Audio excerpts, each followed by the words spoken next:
Wait, क्या कभी आपने सोचा है कि अगर ज़मीन 5 सेकंड के लिए घूमना बंद कर देगी, इस अचानक रुकने से कितना नुकसान होगा? और इस रुकने से आप दुनिया के मुख्तलिफ हिस्सों में रहते हुए क्या तजर्बा करेंगे? और जब ज़मीन दोबारा घूमना शुरू कर दे तो क्या ये फिर भी रहने के काबिल होगी? वीडियो शुरू करने से पहले चैनल को सब्सक्राइब कर दें और बेल के बटन को दबा दें ताकि आपको नई वीडियो का नोटिफिकेशन मिल सके। और यहाँ ये है कि अगर ज़मीन 5 सेकंड के लिए घूमना बंद कर दे तो क्या होगा? ज़मीन अपने महवर पर एक दिन में एक गर्दिश मुकम्मल करती है और ज़मीन की गर्दिश हमें दिन रात देती है। ज़मीन तसादुम की वजह से घूम रही है जो 4.6 बिलियन साल पहले इस वक्त हुआ जब सैयारा बन रहा था। जैसे ही गैस और धूल की एक बड़ी डिस्क सूरज के गिर्द घूमती है, धूल और चट्टान के जर्रे एक साथ जमा होकर ऐसी कुव्वतें पैदा करते हैं जो सैयारे को मुसलसल एक सिमत में घुमाती रहती हैं। आप इसका तसव्वुर कर सकते हैं जैसे कोई फिगर स्केटर तेज घूमता है और सैयारे को सुस्त करने के लिए खला में कोई कुव्वत नहीं है। ज़मीन हर वक्त घूमती रहती है और अरबों सालों तक ये घूमना जारी रहेगा।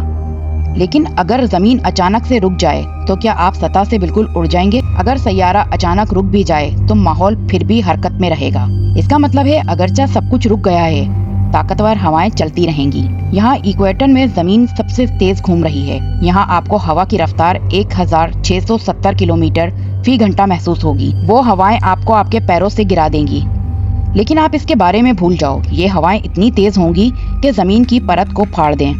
लिहाजा इससे कोई फर्क नहीं पड़ेगा कि आप खुले मैदान में हैं या फौलाद से मजबूत इमारत के अंदर। ये हवाएं हमें मिटा देंगी और ये तूफान मकानात को इनकी बुनियादों से हटा सकते हैं, गाड़ियों को उड़ा सकते हैं और यहाँ तक कि कंक्रीट के ढांचे को भी फाड़ सकते हैं। ज़मीन के इमरजेंसी ब्रेक से आने वाली हवाएं इससे 3 गुना ज्यादा ताकतवर होंगी। लिहाजा अगर आपके पैरों के नीचे की क्रस्ट नहीं टूटती है तो आप और बहुत सारी दूसरी चीजें बहुत दूर तक उड़ जाएंगी, लेकिन ज़मीन के चेहरे से दूर नहीं। आपको ज़मीन की ग्रेविटेशनल फोर्सेस से बचने और खला में दाखिल होने के लिए जिस रफ्तार की जरूरत है वो तकरीबन 40,000 किलोमीटर फी घंटा है। दुनिया के दूसरे हिस्सों जैसे न्यूजीलैंड या फ्रांस में आपको कुदरे कमजोर हवाओं का सामना करना पड़ेगा, लेकिन 1180 किलोमीटर फी घंटे की रफ्तार से ये अब भी किसी भी तूफान से कहीं ज्यादा ताकतवर होंगी।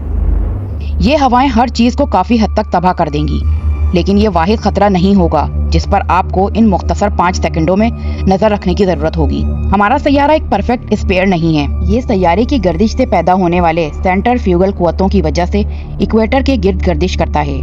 अगर गर्दिश रुक जाए तो ज़मीन तेजी से एक परफेक्ट स्पेयर में तब्दील हो जाएगी। इक्वेटर के करीब जमा होने वाला तमाम पानी ज़मीन के सिरों की तरफ बह जाएगा, जिससे बड़े पैमाने पर सुनामी पैदा होगी। 5 सेकंड बाद जब सैयारे अपनी पूरी रफ्तार से गर्दिश पर वापस आए तो वो पानी पीछे हट जाएगा। पानी की एक बड़ी लहर हर एक चीज से 2 बार टकरा जाएगी। ये एक तूफान हो सकता है कि इस मंजरनामे में सिर्फ वो जगह जहां आप महफूज रहेंगे साउथ या नॉर्थ पोल के करीब है। यहाँ हवा सबसे हल्की होगी। अब ये सुनकर आपको सुकून हुआ होगा कि इस सब के बाद ज़मीन अपनी मामूल की गर्दिश पर आ गई है, लेकिन जैसा कि मैंने कहा इस पर कुछ बाकी नहीं रहेगा।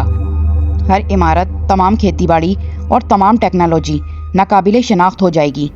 ज़मीन पर एक फ़र्द नहीं बल्कि अरबों लोग हवा के ज़बरदस्त झोंके से टकराने की वहशियाना ताकत से मर जाएंगे। लिहाजा अगर आप इस एपोक्लिप्टिक मंजरनामे से बचने के लिए जगह तलाश कर रहे हैं तो बेहतर है कि आप एक ज़ेरे ज़मीन बैंकर बनाना शुरू कर दें।